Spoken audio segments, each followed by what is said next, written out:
ഏറ്റവും പ്രധാനപ്പെട്ട മറ്റൊരു വാർത്തയിലേക്ക്. വെടിനിർത്തൽ കരാർ തള്ളി ഇറാൻ. നിലവിൽ ഏതെങ്കിലും നിലയ്ക്കുള്ള വെടിനിർത്തൽ നിർദ്ദേശം തങ്ങളുടെ മുന്നിൽ ഇല്ലെന്ന് ഇറാൻ വിദേശകാര്യമന്ത്രി അബ്ബാസ് അറാഗ്ചി. സയനിസ്റ്റ് ശത്രുവിനുള്ള തിരിച്ചടിയുടെ ഭാഗമായി ആരംഭിച്ച സൈനിക ഓപ്പറേഷൻ ലക്ഷ്യം നേടും വരെ തുടരും. രാജ്യത്തെ സംരക്ഷിക്കാൻ സേന പ്രതിജ്ഞാബദ്ധമെന്നും ഇറാൻ വിദേശകാര്യമന്ത്രി. ഇസ്രായേൽ ആക്രമണം നിർത്തിയാൽ വെടിനിർത്തൽ പരിഗണിക്കുമെന്ന് ഇറാൻ. അതേസമയം തെഹ്റാന് നേരെ ആക്രമണം തുടർന്ന് ഇസ്രായേൽ. നാസർ വിശദാംശങ്ങൾ നൽകും. കാര്യങ്ങൾ വീണ്ടും വഷളാകുന്ന മട്ടുണ്ടോ? ഇതിപ്പോൾ ഖത്തറിന്റെ മധ്യസ്ഥതയിൽ നടന്ന ഒരു ചർച്ചയിൽ ഇറാനെ പൂർണ്ണമായും കേൾക്കാതെയാണോ അങ്ങനെ ഒരു ഫോർമുലയിലേക്ക് എത്തിയത്? ട്രംപിന്റെ പുതിയ പ്രതികരണം എന്താകാനാണ് സാധ്യത? സൈഫുദ്ദീൻ, ഇതിൽ ട്രംപ് നടത്തിയിരിക്കുന്ന പ്രഖ്യാപനത്തിൽ ആദ്യം ഇറാൻ വെടിനിർത്തൽ നടത്തും അടുത്ത 12 മണിക്കൂറിനുള്ളിൽ, തുടർന്ന് പിന്നീടുള്ള 12 മണിക്കൂറിനുള്ളിൽ ഇസ്രായേലും വെടിനിർത്തൽ നടത്തും.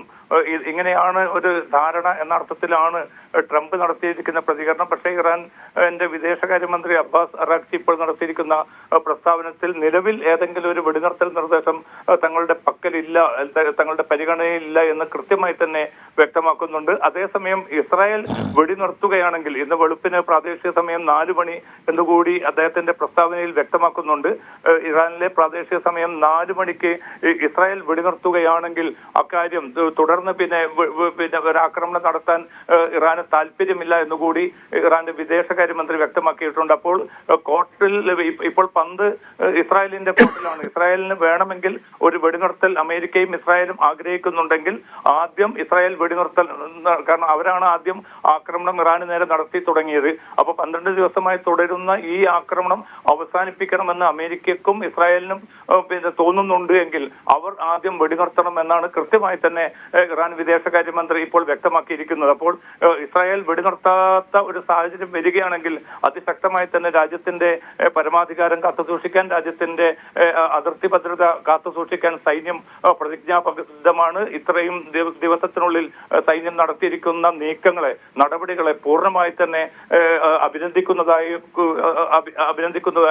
ഇറാൻ വിദേശകാര്യമന്ത്രി അറിയിച്ചിട്ടുണ്ട്. എന്തായാലും ഇനി അമേരിക്കയും ഇസ്രായേലുമാണ് തീരുമാനിക്കേണ്ടത് ആദ്യം ആര് വെടിനിർത്തൽ പ്രഖ്യാപനം നടത്തുമെന്നത്. ആ വെടിനിർത്താതെ ഇപ്പോൾ അല്പം മുമ്പും തെഹ്റാന് നേരെ വിവിധ ഭാഗങ്ങളിൽ ആക്രമണം തുടർന്നുകൊണ്ടിരിക്കുന്ന ഒരു സാഹചര്യമുണ്ട്. അതുകൊണ്ട് തന്നെ ഏകപക്ഷീയമായി തങ്ങൾ ആദ്യം വെടിനിർത്തൽ പ്രഖ്യാപനമോ ആ അർത്ഥത്തിലുള്ള നീക്കമോ നടത്തില്ല എന്ന് വളരെ കൃത്യമായി തന്നെയാണ് ഇപ്പോൾ ഇറാൻ അറിയിച്ചിരിക്കുന്നത്. ഇനിയുള്ള ഇസ്രായേലിന്റെയും അതോടൊപ്പം തന്നെ അമേരിക്കയുടെയും തീരുമാനം അല്ലെങ്കിൽ അവരുടെ നടപടികൾ എന്ത് എന്നതിനെ ആശ്രയിച്ചായിരിക്കും ഈ 12 ദിവസം പിന്നിടുന്ന ഈ ആക്രമണം ഇനി അതിന്റെ ഭാവിയുമായി ബന്ധപ്പെട്ട കാര്യങ്ങൾ വ്യക്തമാവുക. സൈഫുദ്ദീൻ, ഇറാൻ നേരത്തെ തന്നെ, അതായത് ഇസ്രായേൽ ഏകപക്ഷീയമായി ഒരു കരാർ ഉണ്ടാക്കുകയും അല്ലെങ്കിൽ ഒരു ആണവ കരാർ ഉണ്ടാക്കുകയും അതിലേക്ക് ഒപ്പിടാൻ അല്ലെങ്കിൽ അതിനു വേണ്ടി വഴങ്ങണം എന്ന നിർദ്ദേശത്തോട് ഒരു തരത്തിലും അംഗീകരിക്കില്ല എന്ന് നേരത്തെ തന്നെ ആയത്തുള്ള അലി ഖംനയി വ്യക്തമാക്കിയതാണ്. ഇപ്പോൾ ഖത്തറിലെ അൽ ഉദൈദ് വ്യോമത്താവളം ആക്രമിച്ചതിന് പിന്നാലെ ട്രംപാണ് ഒരു പ്രഖ്യാപനം ഇക്കാര്യത്തിൽ നടത്തുന്നത്. പക്ഷേ ഒരു മധ്യസ്ഥ നീക്കം അതിപ്പോൾ ഖത്തറിൻ്റെ മധ്യസ്ഥതയിലൊക്കെ നടക്കുമ്പോൾ അതിൻ്റെ എന്തെങ്കിലും വിശദാംശങ്ങളൊക്കെ പുറത്തു വരേണ്ടതാണല്ലോ. അപ്പോൾ കാര്യമായ ഒരു ചർച്ചയൊന്നും നടക്കാതെ ട്രംപ് നേരത്തെയൊക്കെ നമ്മൾ കണ്ടതുപോലെ കയറിയ ഒരു പ്രഖ്യാപനം അങ്ങ് നടത്തുകയായിരുന്നു എന്ന രീതിയിൽ കാണണമോ, അതോ വരുന്ന 24 മണിക്കൂറിനുള്ളിൽ നമ്മൾ വിചാരിക്കുന്നത് പോലെ, ആശ്വസിക്കുന്നത് പോലെ ഒരു ശാശ്വതമായ വെടിനിർത്തലിലേക്ക് രാജ്യങ്ങളും എത്തും എന്ന് തന്നെ പ്രതീക്ഷിക്കാമല്ലേ?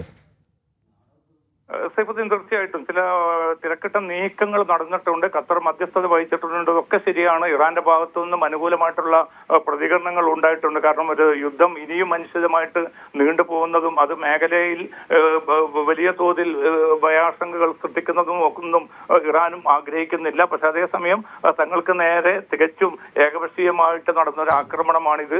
ആ ആക്രമണത്തിൽ തങ്ങൾ എന്തായാലും ആദ്യം വെടിനിർത്തൽ പ്രഖ്യാപിക്കുകയോ അതുമായി ബന്ധപ്പെട്ട നടപടികളുമായിട്ട് മുന്നോട്ട് പോവുകയോ ചെയ്യില്ല എന്ന് കൃത്യമായി തന്നെ ഇസ്രായേലിനും അമേരിക്കക്കുമുള്ള ഒരു മുന്നറിയിപ്പാണ് ഇപ്പോൾ വിദേശകാര്യമന്ത്രി നൽകിയിരിക്കുന്നത്. നേരത്തെ പല ലക്ഷ്യങ്ങൾ ഇസ്രായേൽ മുന്നിൽ കണ്ടിരുന്നു. ഒന്ന്, ആണവ പദ്ധതി പൂർണ്ണമായിട്ടും ഇറാൻ ഉപേക്ഷിക്കണം. മറ്റൊന്ന്, ബാലിസ്റ്റിക് മിസൈൽ പദ്ധതി ഉപേക്ഷിക്കണം.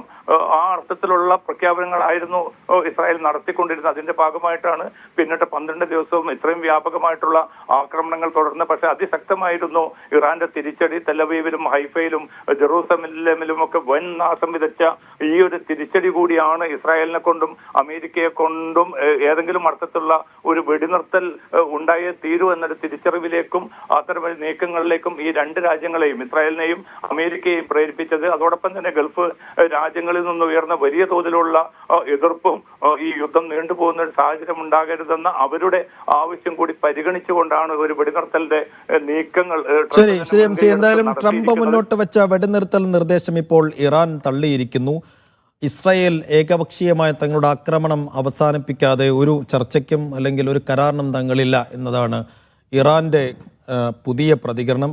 പക്ഷേ അല്പസമയം മുമ്പും എന്ന് വെച്ചാൽ മണിക്കൂറുകൾക്ക് മുമ്പും തെഹ്റാനിൽ ഇസ്രായേലിൻ്റെ വ്യോമാക്രമണം നടക്കുകയും ചെയ്തിരിക്കുന്നതുകൊണ്ട് തന്നെ യുദ്ധത്തിൻ്റെ വരും മണിക്കൂറുകളിലെ അതിൻ്റെ വികാസം, അതിൻ്റെ പരിണതി എന്താകും എന്ന് കാത്തിരുന്ന് കാണുക തന്നെ വേണം.